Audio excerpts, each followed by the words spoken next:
آپ کا تعلق برہمن خاندان سے رہا، لیکن اکثر دیکھا گیا ہے کہ آپ اسلام سے بہت زیادہ قریب، جی آپ اسلام کی تعریف میں جی چاہتے ہیں کہ بہت کچھ بولا جائے، اتنا بولتے ہیں آپ اسلام کے بارے میں، یہ کیسے ممکن؟ دیکھیے انسان کو محبت کہیں بھی کسی سے بھی ہو جاتی ہے، وہی بات ہے. اب مجھے جیسے اردو سے ہو گئی محبت تو ہو گئی، اردو زبان اگر مجھے بہت میرے دل کے قریب ہے تو ہے. ایسے ہی بس ایک بہت کچھ غلط فہمیاں بھی بہت پھیلی ہوئی ہیں. اور میں نے جیسے کہا کہ میرے ابو بہت کٹر برہمن تھے، میں نے ان کو بہت دنیا بھر کی سب میں نے ہمارے گھر میں کافی میں نے پوجا پاٹ کرتے دیکھا ہے. لیکن کبھی کبھی کیا ہوتا ہے، آپ کسی چیز سے نہیں اگر جڑ پاتے تو نہیں جڑ پاتے. اور چاہے اب اسے میں ادب میں آنے کی وجہ سے یا آپ لوگوں کو میں نے جب قریب سے دیکھا، کیونکہ جب میں مشاعروں میں آتی تھی تو مجھے ہمارے گھر والے بولتے تھے ارے مسلمانوں کے بیچ جا رہی ہے. اس وقت دنگے وغیرہ بھی ہوتے تھے، تو مسلمانوں کے بیچ جاتے ہوئے ڈر نہیں لگتا، اتنے سارے ان کے بیچ میں اکیلے ڈر نہیں لگتا. تو مجھے بڑی حیرت ہوتی تھی کہ اتنے مطلب تہذیب والے لوگ، اتنے محبت والے لوگ، اتنے ادب نواز لوگ کیسے برے ہو سکتے ہیں. اور مجھے یہ بھی لگتا تھا کہ کہیں نہ کہیں ان کے کلچر، ان کے مذہب نے ان کو وہ چیز سکھائی ہے جس کی کمی کہیں نہ کچھ کمی تو ہے. جو بچپن سے جو آپ لوگوں کو ایک جو سکھایا جاتا ہے وہ کچھ کمی میں نے محسوس کی ہے. میں میرے اندر ہی بولتی ہوں کہ کچھ وہ میں نے محسوس کی.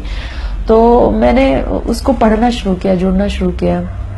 اور میں جب پڑھنا شروع کیا تو وہی بات ہوتی ہے کہ کہیں جا کے روح میں ایک چیز اترتی ہے.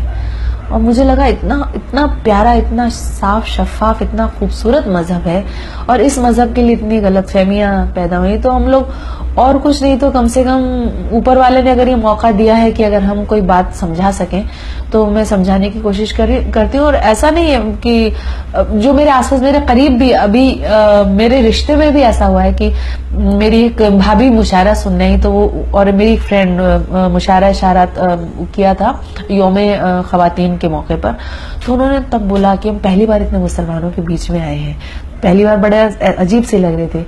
تو بعد میں آج وہ لوگ بولتے ہیں کہ دھیرے دھیرے ہاں تھوڑی ہم لوگوں کے ڈر وہ دور ہوتا جا رہا ہے اور وہ غلط فہمیاں دور ہوتی جا رہی ہے. ان لوگوں نے خود نے بولا کہ آپ کے پاس اگر کوئی کتاب ہو تو ہمیں دو پڑھنے کے لیے.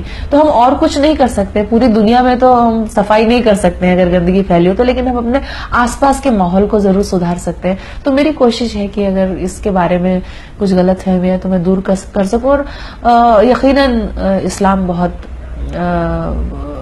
بہت ہی اچھا مذہب ہے، اور میرا دعویٰ بھی ہے کہ جو اس کو سمجھنے کی، پڑھنے کی کوشش کرتا ہے وہ متاثر ہوئے بغیر نہیں رہ سکتا. اسلام سے متعلق کچھ شعر ہو جائے. اسلام سے متعلق تو میں نے ویسے نظم بھی کہی ہے، لیکن میں نے جیسے ایک حدیث سن لی تھی ٹی وی پہ تو اپنے کو جوڑ کر کہنے کی کوشش کی کہ میرا کردار کیسا ہے یہ میرا کام کہتا ہے، میرے اعمال کیسے ہیں یہ میرا نام کہتا ہے. بڑے گھر میں ہی رہنے سے بڑا ہوتا نہیں کوئی، ہے جس کا دل بڑا وہ ہے بڑا اسلام کہتا ہے. اور دوسری بات ہے، مجھے جو بھی اسلامک جو بھی انسیڈنٹس ہوئے ہیں جو قرآن میں بھی لکھے ہوئے کئی، یا میں کوئی میری نظر سے، جیسے میں تعلیم الاسلام پارام یہ کچھ کتابیں لائی، مسنون دعائیں میں لے کے آئی، جو بھی یا انقلاب اخبار میرے گھر میں آتا ہے میں پڑھتی ہوں، اس میں ایک پورا مطلب قرآن کے بارے میں، ایک سورہ کے بارے میں کچھ نہ کچھ ذکر ہوتا ہے، کوشچن آنسرز ہوتے ہیں.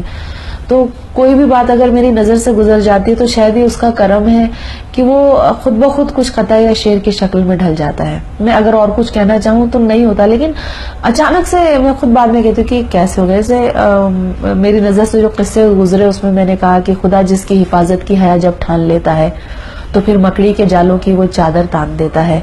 اگر وہ زندگی لکھ دے سمندر راہ دے دے گا، اگر وہ موت لکھ دے ہے تو مچھر جان لیتا ہے. خدا جس کی حفاظت کی حیا جب ٹھان لیتا ہے تو پھر مکڑی کے جالوں کی وہ چادر تان دیتا ہے. اب اور آگے بڑھاتے ہیں اس سلسلے کو، تو پھر مکڑی کے جالوں کی وہ چادر تان دیتا ہے. اگر وہ زندگی لکھ دے سمندر راہ دے دے گا، اگر وہ موت لکھ دے ہے تو مچھر جان لیتا ہے. اگر وہ موت لکھ دے ہے تو مچھر جان لیتا ہے. اور ان سب پہ یقین کرنے کو جی چاہتا ہے. مطلب مجھے کبھی بھی نہیں لگا کہ یہ سب جو ذکر ہوا ہے، چاہے وہ نمرود کا ہو، چاہے شداد کا ہو، چاہے فرعون کا ہو، یہ واقعی ہوئے ہوں گے، اور یہ سب اصل بالکل